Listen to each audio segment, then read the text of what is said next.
Hey Tim, I tried to do a audio recording, but it didn't work, so I'm back to doing it in my face. Chapter 2, Swiss Army Knife. I was getting ready to head off to college, and we had just moved to Long Beach, into one of those classic California split levels they used in TV shows to show the good life, palm trees and all. I remember sitting at the kitchen table with the University of California at Santa Barbara catalog in front of me. It was an inch thick. I flipped eagerly from page to page, major to major, class to class. College looked like the greatest smorgasbord in the world, and I didn't want to miss a bite. I knew I wanted to be an oceanographer. That was a given. But oceanography was a graduate program. I needed to get a solid foundation in one of the sciences. I was pretty confident that, with the connections I'd made and the cruises I'd been on, I would end up getting my PhD at Scripps, and I was looking for a major that would set me up nicely for that. Dr. Revelle had suggested I study math, chemistry, physics, or geology. I saw something in the catalog called a physical science degree. It was ambitious. Students majored in two of the four fields and minored in the two others. And the degree required 5 years to complete. Maybe I should have taken pause, given my problems with reading and test taking. I'd scored only a 440 out of 800 on my verbal SAT and 538 on math. But I was still thought I could get the program down in 4.5 years if I went to summer school. It was a souped-up 450 horsepower version of what Dr. Revelle had suggested, sure to impress the Scripps gatekeepers, not to mention my father and brother, who was breezing through physics at Berkeley and heading for a PhD. So off I went to UC Santa Barbara, with its campus sitting along beautiful cliffs above the Pacific and wrapping around its own lagoon. Pledging a fraternity was a no-brainer since I'd liked the YMCA club so much. 2 years of Reserve Officer Training Corps, ROTC, was mandatory for men, and even though our campus was on the coast, the only service there was the Army, not the Navy. I eagerly joined because I had grown up in military towns and felt a responsibility to serve. I had turned down a basketball scholarship because my dad was worried it would interfere with my studies, but I still played on the freshman team. I had money from my after-school and summer jobs, and my dad had set me down at the kitchen table to draw up a budget. I got so into running the numbers that I asked my mom how many sheets were on a roll of toilet paper, so I could figure out how many rolls I'd need. Dad said I didn't need to be quite that detailed. I managed an A in chemistry my first semester, but struggled to eke out C's in math and German 3. I had to have an impacted wisdom tooth removed when I was studying for the German final.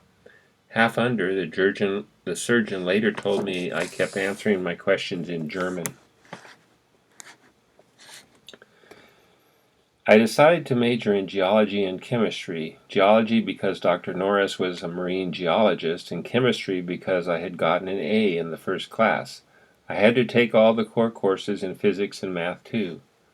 I was able to hold my own in most classes with the visual trick I'd taught myself in high school, photographing notes in my mind and retrieving the pictures of them during tests. I was shocked, however, when I got D's in differential equations and organic chemistry. Some of the questions involved word problems, and I had trouble conceptualizing them. The words went into my head and just broke apart. I would read them, and reread them, but it didn't click.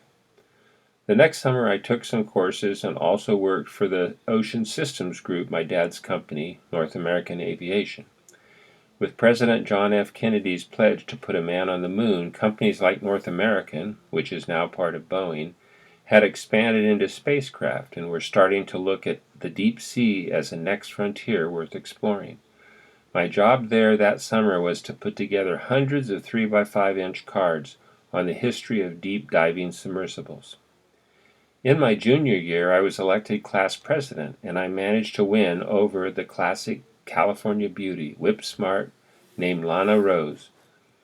We went to fraternity parties and ROTC balls, and just being known as the guy who won her boosted my status. Not long after we started dating, I was so excited we drove home together and got there so late that when we got there we had to rouse my parents out of bed to meet her. Even at that hour she charmed everyone.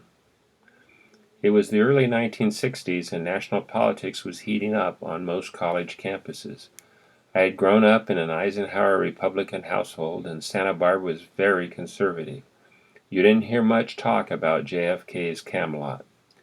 We knew that college students elsewhere had joined the Freedom Riders to push for civil rights in the South, but the larger rumblings of the social unrest that would soon unsettle American campuses had yet to appear in Santa Barbara. The local chapter of the John Birch Society, a far-right anti-communist organization, was still a force. Its members objected to the campus appearance of Margaret Mead, the anthropologist whose studies of primitive cultures had rattled some right-wingers.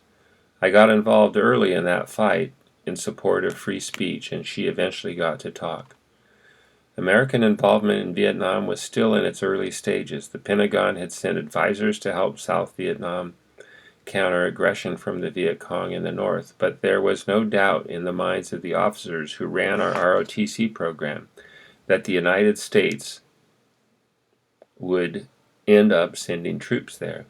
This really began to snap into focus for me at the start of my junior year, when I had to decide whether to become an Army officer or drop out of ROTC and risk being drafted after graduation. If duty was likely to call, did I want to answer it in an officer's gold bar or the insignias of a private? And perhaps more important, did I have the taste and a talent for leading? I wanted to find out. Quite frankly, I enjoyed ROTC. I loved wearing a uniform in sports and in the Boy Scouts. I associated it with good qualities like discipline and teamwork. In ROTC, we wore our khakis or wintergreens every Thursday before we drilled, meaning we spent Wednesday evenings perfecting spit shines on our shoes. I also had a talent for marksmanship. My father had given me his .22 rifle when I was a boy, and I had used it while visiting my grandparents in the hills near San Diego, where the walnut farmers were pestered by nut-hoarding squirrels. They paid me 25 cents a tail, and I learned to make every shot count since I was paying for the bullets. Each year I rose in the ROTC ranks. I was chosen the top cadet as a sophomore, and after deciding to stick with it and become an officer, I was named top cadet again as a junior. ROTC gave me a sense of how visually oriented I am. Air Force officers visited our unit with a flight simulator and asked us to alert them when we saw a tank thousands of feet down on the ground. As soon as they turned it on, I said, "I see it." One of them said, "God damn it, you're right." I did that over and over, and they asked if I wanted to join the Air Force. The bigger test came the summer after my junior year, when I spent 6 weeks at Fort Lewis, south of Tacoma, Washington, undergoing what the Army called leadership reaction training. Basically, the instructors would try to throw you off balance under stressful circumstances and see how you responded, and they were not messing around. An instructor would sometimes walk up and say, "You're dead," even though you had done nothing wrong. You were just the one the imaginary mortar shell happened to hit. One drill sergeant was killed when a cadet inadvertently discharged his M1 rifle inches away from the sergeant's kidney. We were using blanks, but even blanks can kill you at such close range. We were divided into teams, usually with 4 cadets each. 2 teams made a squad and 4 squads made a platoon. Each night, you were assigned a rank for the next day. One of us would lead the team and be given a mission, and then the instructors would change the mission halfway through, or kill the team leader just to see how we adapted. They would be yelling at us, and you learned pretty fast if you could cut it. At some point, everyone had to ask himself, am I a follower or a leader? One mission involved capturing an enemy soldier as your squad was passing through wooded terrain to get to the front lines. There you found a minefield to your left, a minefield to your right, and a barrier of razor-sharp concertina wire straight ahead, like a slinky lying on its side. The first cadet got through the concertina wire, and then, while the second was crossing, the enemy opened fire. Now what? Your team is cut in two. The test was to see whether the leader would order the man caught in the wire to lie down and allow the rest of the squad to step on his back to cross, pressing him into the lacerating wire. The idea was to drive the enemy back, reunite your squad, and then extricate the man from the wire and attend to the wounds before proceeding with the mission. One day, as we formed for breakfast, the drill sergeant checked our faces to see if we had a good army shave. We didn't, and he sent us back until we had shaved so close we had razor nicks all over our faces. For the first drill, we assembled in a field of tents. We were told to put on gas masks and go into one of the tents where a metal trash can was pumping out tear gas. We were ordered to remove our masks and give our name, rank, and serial number. As soon as you took off your mask, the razor cuts started to burn like someone had thrown acid on your face. If you were lucky, you got your name and rank out, but everyone lost control and began to cough violently before spitting out their serial numbers. Then, with snow-covered Mount Rainier in the background, just as the rain began to fall, we assembled on metal bleachers, and the sergeant talked about how to survive a nerve gas attack. Each of us was given a small tube with a needle sticking out of it to simulate an antidote kit. Stand up, we were told, drop your fatigues to your ankles and sit back down. Now place the tube firmly in your hand with the needle between your two middle fingers. The sergeant told us, what I am going to say is 1, 2, hit it. And on hit it, drive the needle into your thigh a little off to the side to miss the bone. We waited tensely for the command, pants around our ankles, needle in hand. 1, 2, go! The sergeant yelled, and we drove the needles into our thighs.